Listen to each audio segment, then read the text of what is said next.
dan yang terutama tepuk tangan untuk seluruh warga masyarakat Desa Purwosari Babatan Ponorogo.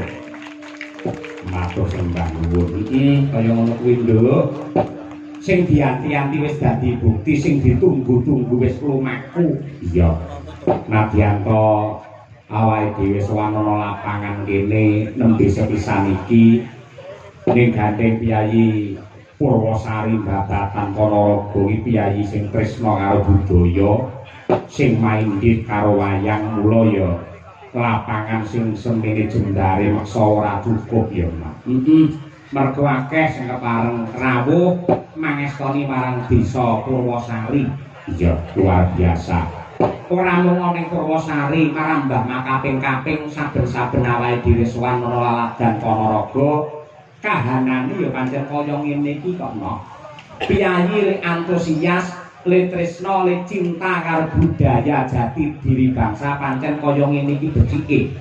Iya, mula ya awake dhewe ngaturake panuwun.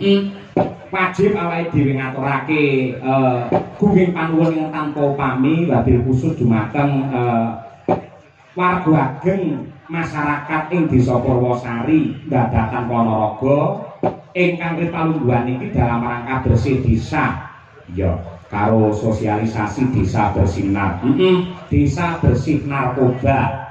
Yen bersih desa wis cetha lamun to iki tasakuran sing ditindakake dening kabeh para warga masyarakat dipandhegani karo perangkat lan uga Bapak Kepala Desa. Sing intisarine nyuwun marang Purbane Hyang Agung marang Allah Taala muga-muga sedaya para warga masyarakat ing Purwosari tansah ginanjar keselamatan ya selamat lahir batin, selamat donya kaping akhir.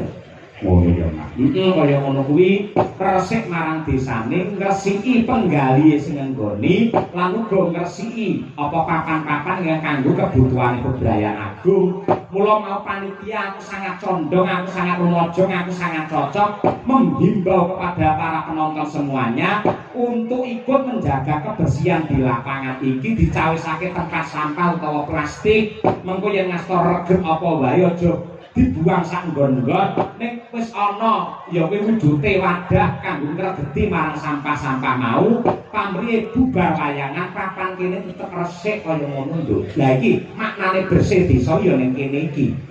Kabeh melu handar dene marang Desa Purwosari. Kaya ngono kuwi becik nduk, becik. Iya. Ewadene desa bersinar, bersih dari narkoba. Awake dhewe ora perlu sinau ning endi-endi, mung manut karo dawuhe para simbah-simbah biyen. Dadilan orane bocah, dadilan orane pemuda utawa generasi kuwi gumantung saka triwiyata pawiyatan telung perkara. Ingkang sepisan ya kuwi panggulwentai Rama Ibu ana ing dalem utawa ana ing omah. Angka loro ya kuwi piwulange bapa ibu guru ana ing sekolahan. Dene kang angka 3 ya kuwi lingkungan. Kuwi sing ndadekke utawa ngrusak marang para generasi gumantung telung perkara ning omah, ning sekolahan karo ning lingkungan. Iya kok. Nadyan to ning dalem panggulwentai Rama Ibu ki becik, ana sekolahan piwulange bapa ibu guru kuwi apik. Nanging lamun to lingkungane lingkungan ceroboh, lingkungane lingkungan rusak, ora neh ora mokal dadi anak angel ditata, angel diatur. Ketika ada anak yang nakal, jangan 100% kita menyalahkan kepada anak itu sendiri. Namun sebagai orang tua kita harus introspeksi, kok anakku iso nakal ki janjane kleruku mapan ana nggondi, kudu diolah-alih dhewe. Iya, ngono kuwi. Mergo yektine yen ana anak sing nakal, sing kleru dudu anake, nek wong tuane.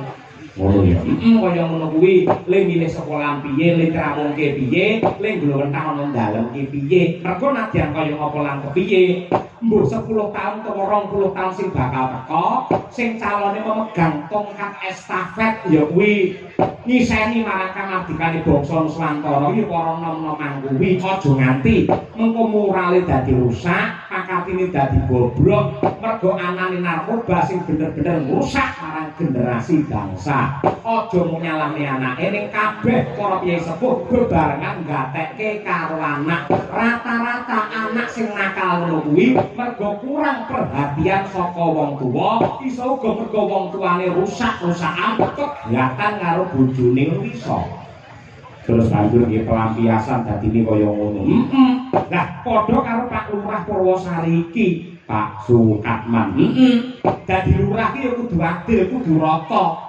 Nuwun sewu yen cara nggenku selaku kepala desa ki gelem ora gelem kersa ora kersa, sirahe iki nuwun sewu pikirane diparo dadi loro. Kiwa karo tengen. Ngono. Sing tengen kuwi nggih ngurusi nggih srawung, nggih bekti karo para kiai alim ulama lan para sepuh. Ning sirah sing kiwa nggih srawung karo cah nom-nom sing gaweane. Lho, ngono ki aja diseneni, aja digething. Ning ayo dirangkul, ayo dicedhaki, men enggal entuk solusi mergo bocah nom janjane perlu kasih sayang, perlu perhatian sing kaya ngono kuwi. Iya, kaya ngono kuwi. Wis tepung ya karo Pak Sukatman. Wis wano yen-yen pacare karo ketua panitia nalika aku wayangan ngene Pak Suwito biyen sing kepareng manggi awake dhewe. Wingi kae neng endi Pak iki? Nggih, Demung nganti lali, kekerepen ning Ponorogo lali nanti. Teng Demung wingi niku nggih kepareng rawuh Pak Carik, ya Pak Lurah ya gerah ya demben malah panjenenganipun mung sewu malangan kecelakaan. Iya, yang saiki wis sehat, muga sehat sak teruse. Iya, lagi sore mau aku bisa ketemu karo panjenengane. Aku mau lak jam 5:30 sore wis teko kene. Iya. Lah kuwi ora ngerti. Ora ngerti lamun sing manggake kuwi iki mung sewu Pak Lurah, tak kira tukang kebersihan. Oh iso ngono. Mergo ora ono sing gawuhi kok turu tau kethuk. Betul ya dereng siram Pak Lurah sing ngangge kaos kae putih ora, coklat ora, ya. Ngono kuwi, aku ora ngerti. Terus karo Pak Carik dikandani Pak Dalang niku Pak Lurah, ya ampun, piyayi le sederhana tek kaya ngoten niku, piyayi le prasaja tek nganti kaya ngono kuwi. Tanpa beda kaya Ratu Ngamata Prabu Puntadewa. Piyayi niki apa anane sabar, jujur, hidupnya sepenuhnya untuk diabdikan untuk kemuliaan warga masyarakat di Purwosari yang tercinta. Itulah Pak Lurah. Ya, mulai yang pidato betul masalah Pak Lurah, pidato basa campur betul masalah. Timbangannya nek lurah pidato bahasane halus ora tau wayangan. Ayo. Nggih betul Pak? Kalau Pak Sukatman kiyaine agak ora masalah, sing penting tetep nyenengi warga masyarakate, ben masyarakate seneng atine, yen penggalihe padang nyambut gawe sregep, yen sregep nyambut gawe insyaallah rezekine melimpah ruah kebak berkah. Allahumma. Allahumma. Jamaah. Terima kasih, terima kasih. Hasbunallah wa ni'mal wakil.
Purwosari kuwi dumadi saka 5 dusun no.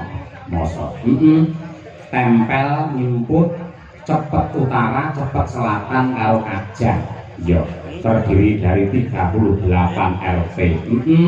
Pandhegane karo Pak Kades Sukatman sing nyatane panjenengane 2 periode ngayomi marang warga masyarakat Purwosari, muga-muga genep ping 3 anggene mulyakake karo Kyai Purwosari.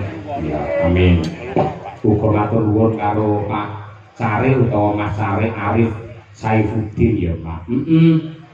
Ugi dumateng Sang Ketua Panitia Pak Jonianto, Ketua BPD Pak Misnianto, ya Ketua LPMD Pak Haryanto, lan ugi bapak-bapak kasun di 5 dusun.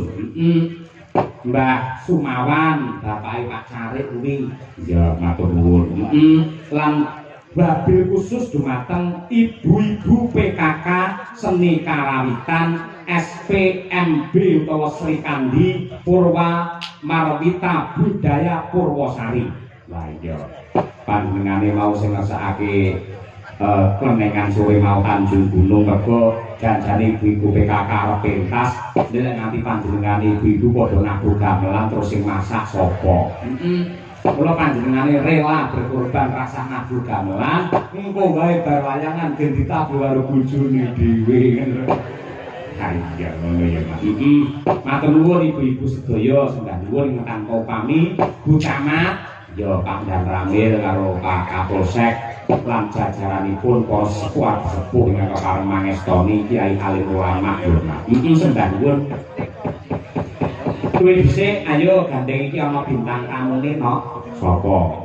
Ya kuwi Mas Gareng saka Pacitan karo Mbak Lucy Brahman. Wah iya. Mbak Lucy iki domestik Ponorogo. Ngono kuwi.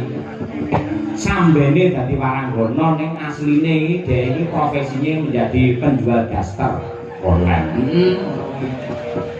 Ya, PNS barang. Syukur jantes ngabei. Ya iki nyuwun slendro songo Mas Danang. Ngormati kalian Mas Gareng coba kaya apa serampake nang seger. Ya. Monggo Mas Gareng tinak wonten panggungan iki. Yo, yo to, dados. Ora wis ngatur kok.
Matur sembah nuwun. Assalamualaikum Mas Gareng. Waalaikumsalam warahmatullahi wabarakatuh. Mas Cah Cahyoku tadi. Nggih, Alhamdulillah saged sowan teng Purwosari. Nggih. Kanthi kawing lujengan kebagas warasan selamat boten wonten alangan setunggal menapa. Amin. Amin syukur. Kados pundi jenengan mirsani semangate Piyayi Purwosari mriki Mas Gareng? Wong lek cara semangate niku pun boten termasuk niki wulan Sela rekor penonton sak Kabupaten Ponorogo. Nggih. Niki kathah priyayi, kathah penonton boten wonten ingkang nandingi dalu menika, Mas. Nggih.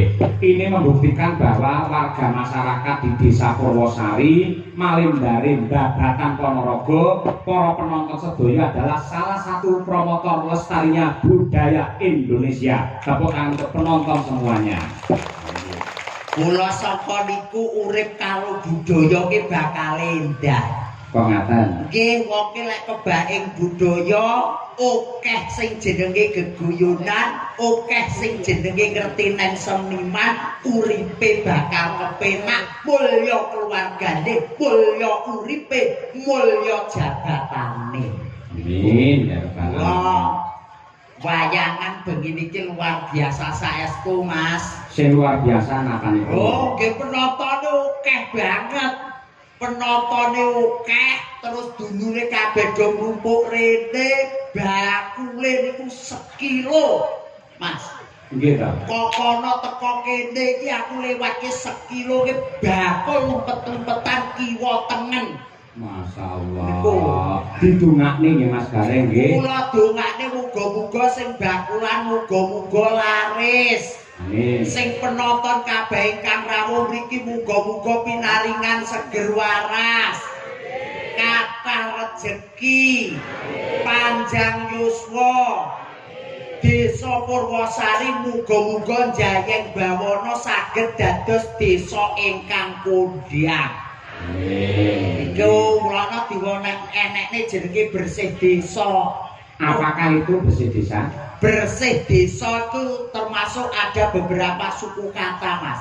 Ya. Ada ber, ada sih, ada d, dan ada so. 4 suku kata. Betul. Yang pertama Bersama masyarakat, Bapak Lurah dan juga tokoh masyarakat dalu menika ngawontenaken tasakuran bersih desa. betul. Iki kabeh do nglumpuk, Mas. Nggih. Sing saka Ormas teko, Pak Dewan teko, Pak Camat rawuh, sedaya Ibu Camat nggih rawuh, sedaya nyengkuyung ingkang dados napa ing damane dulur kula Purwosari. Yang kedua Bersih kawelasaning Gusti bengi iki alhamdulillah boten udan. Nggih. Jare panitia niku mergo ra udan jenengan sing dadi pawange. Lha nggih to, wah kula iki tenan Mas Nur sewu lho Mas. Lah ilmu kok ditularne kancane.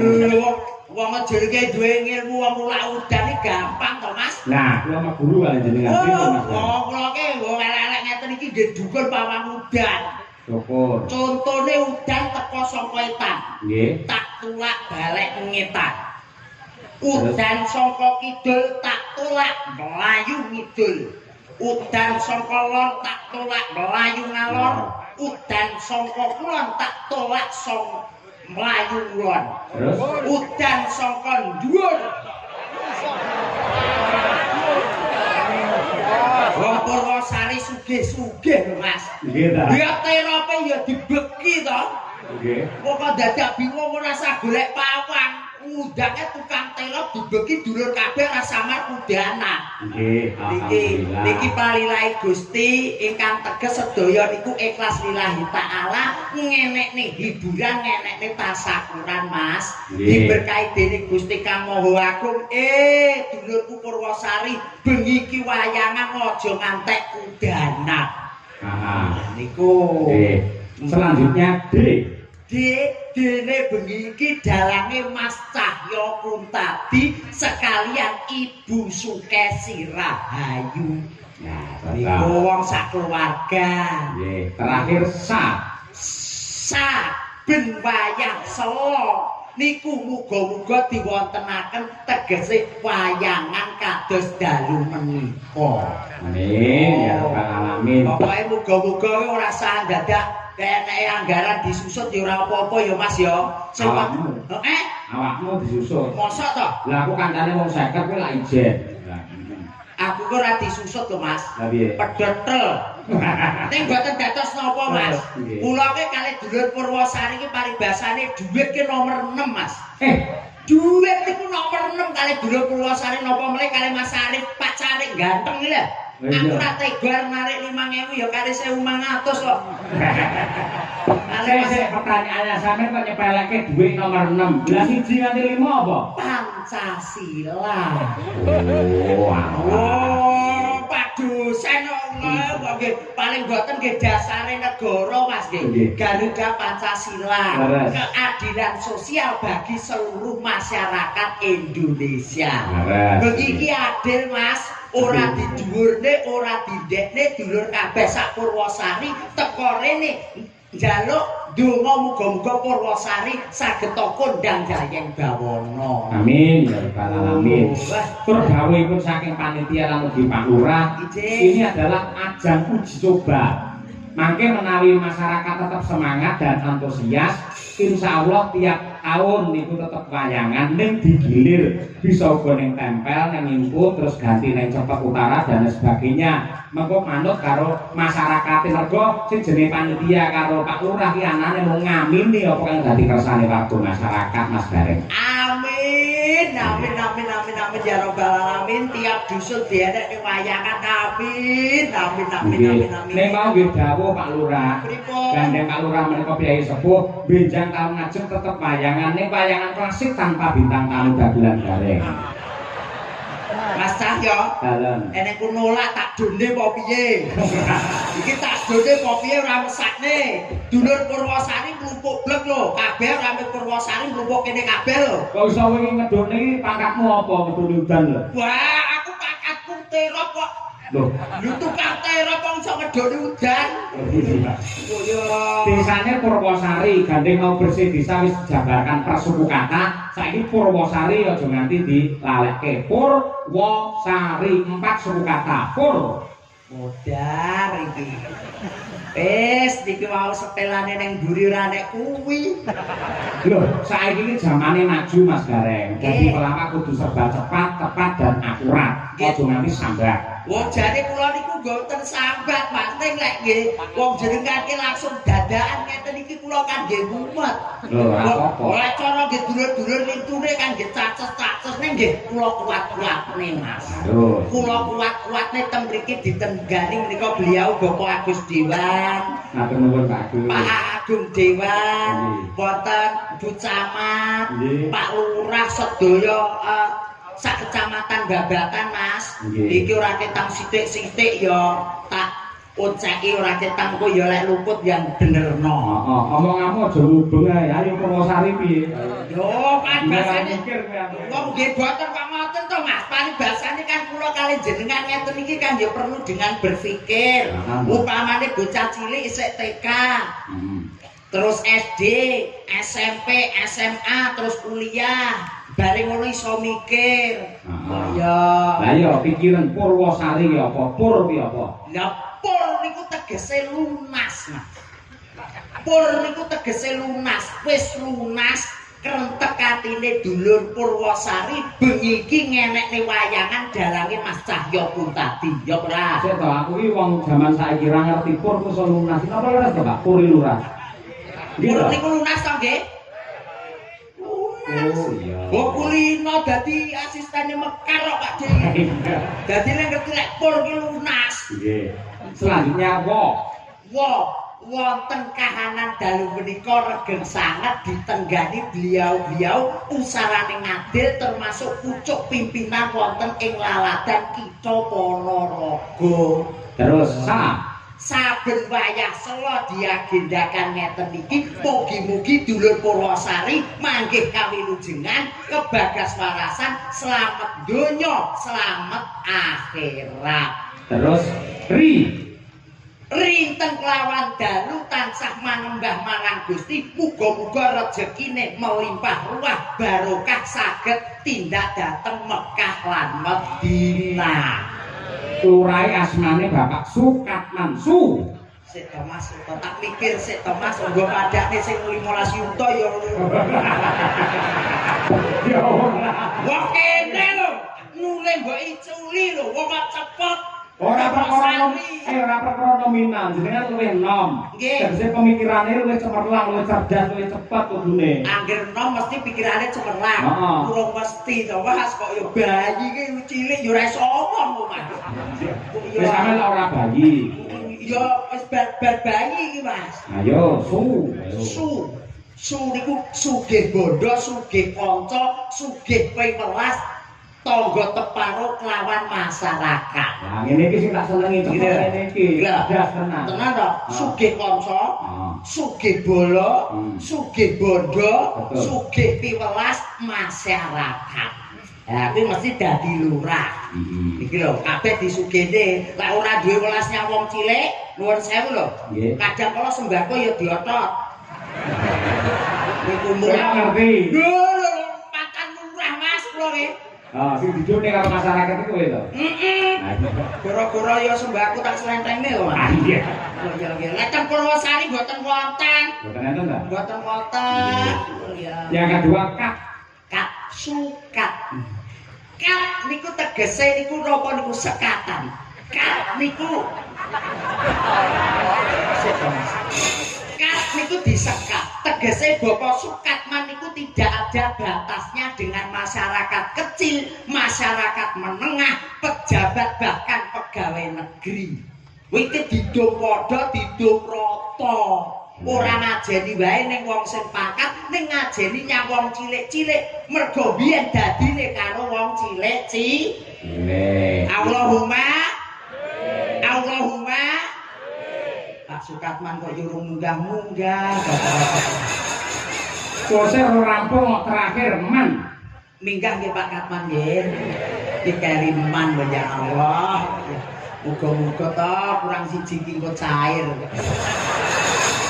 Man niku tegese manembah marang Gusti, eling sing gawe jagat, teges niki ngerti ing budaya, agama klawan trapsira. Oh, niku. Tepuk tangan gareng luar biasa. Ora enek sing macet gambar kita. Ora enek Mas arep macet kene yo mikir kok.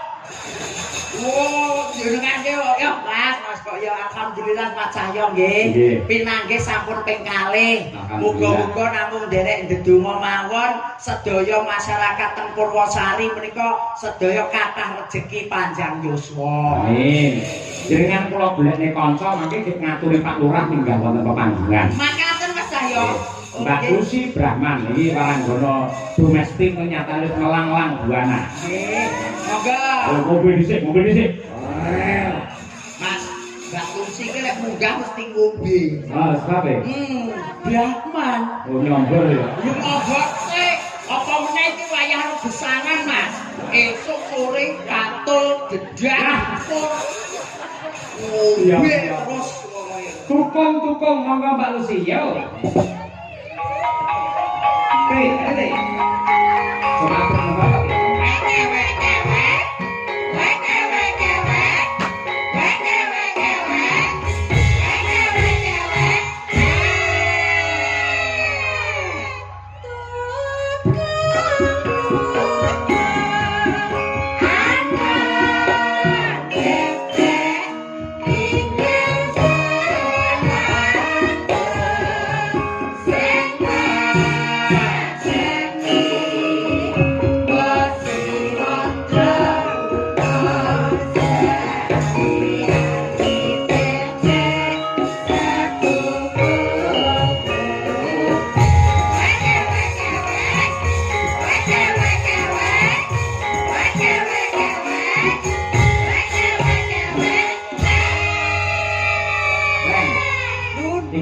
Sasi apa iki? Niki selo to, Mas? Bahasa apa? Lokat besar. Besar biasanya apa? Yo dibeleh lho, Mas. Nggih korban Belah apa? Brahman. Ya aja sia-sia ngono kuwi. Iki waranggana sing tresnani ya kiai akeh. Waranggana niku kan gak usita to. Lek Brahmane kan nggih sapi, wayah besar ya dibelah. Truduk kowe. Lho apa kok truduk aku? Wong aku pawange belek kok. Aku mau sakjane wis tak ati-ati. Arep nderek kidalan cahya kuntabi. Alah, Selamat bedilek ler sebut. Lah kok iso Tahun selalu ning ngene bae jogetan. Kancah yo sentine. ya sampean iki hormati jenengan lho. Oh ngoten Iki nggih. mau tukung-tukung kok. Tukunge sing angon bebek. Dadi sampean padake bebek. Sampean bebek wedok garek bebek lanang wis arep apa monggo ngono. Mas Cahyo. Apa? Menurut saya jenengan pateni lampune riyen. Apa? Kula tak ngombor. Wong wadane kancane bebek lanang karo bebek wedok, Yunusi. Ana sik. Kamu ya kene kok ya sapi yang dibelek. Wilujeng dalu Mas Dalan. Nggih. Kawula pinarak panjenengan sak kanca. Kados pundi pawartosipun lan sehat panjang yuswa. Pangestunipun Mbak Lucy sehat nering sambi kala Bagaswaran. Alhamdulillah Bapak dosen kula ojekne kathah rezekinipun Amin. membawa seni wayang semakin muncul sak Nuswantara. Amin. Napa melih panjenengan taun iki digandrungi kali Piyai Ponorogo. Luar biasa. Saya itu bangga hidup di Kota Ponorogo. Nggih. Mergi Piyai Ponorogo niku piyai kang sembodo. Contone malam hari ini masyarakat Purwosari gitu. Pripun? Anane dengan efisiensi anggaran sing kaya ngene kabeh mlenet gitu. Bu Camat ki pirsa niku. Lurah kok sampai iso ngenek ning ngene iki karo masyarakat. Jempole gak trimo siji 10. Tepuk tangan. Dan hebatnya lagi Purwosari tidak swadaya, tidak menarik iuran kepada warga masyarakat. Dana desa dikumpulkan jerih payah para perangkat untuk menyenangkan warga di Purwosari. Lah itu. Masalah tenan iki nggih. Pak Estu. Angel lho Pak tahun iki mumet lho Pak Estu mumet iki berarti luar biasa.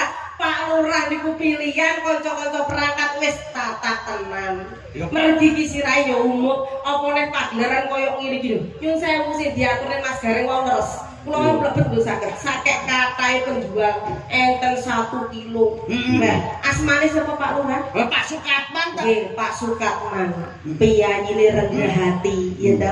Panitia niku Mas Estu tiange bener. Tiange napa niku tiang temen Estu. Temen Lah kabeh. didhawuhi Pak Lurah niki nyuwun sewu lho nggih. Niki crita anane.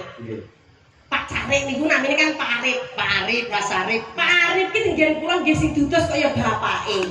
Jenenge Pak Sumawan. Betul. Lah ndaya ngene sinden ate jam 4:30 esuk. Lah aku kan yo ora Ya bener kuwi bener kuwi. Yang perso. Ya punya honor setengah 5 loh. Pas kuwi. Aku ora gawe apa-apa. Aku kok gak daftar kae. Lah ya, malah apa kok panjenengane ora rawuh gini jenengan setengah 5 iso. Lah, iya. Ati to. Iya, betul. Lah aku ya ono lak wayahe nyombor. Aku ya beragapan lho nek diwayahi moro kok sakmono lho saking disipline piyai to Mas. Nggih aku wis lali ndak gawe apa-apa le. Bapake Mas Arif. Asmane sinten mau? Pak anu, sik Pak Sumawan. Sumawan. Pak Sumawan. Sumawan tegese suke piyai enggak becik. Nggih. Mana iki madhep mantep nih pangeran tegese piyai kang utun, piyai kang napa niku jenenge tekon agamane. Wan selalu menawan dan dermawan. Aku makanya Pak Mawan teko aku ya dermawan. Pun Pak tradisine jenengan ngoten niku aku ya ngono. Iso-iso lah aku yo ora gawe apa-apa tane nedas tok. Pak Sumawan langsung bujuk ning kandang ya. Oh, ora ngawur kae. Guyon sak utawa niku saking kagume kula niku lho. Pak Carike muda. Pak Carike Mas Arif muda. Pak Lurah nggih ngoten.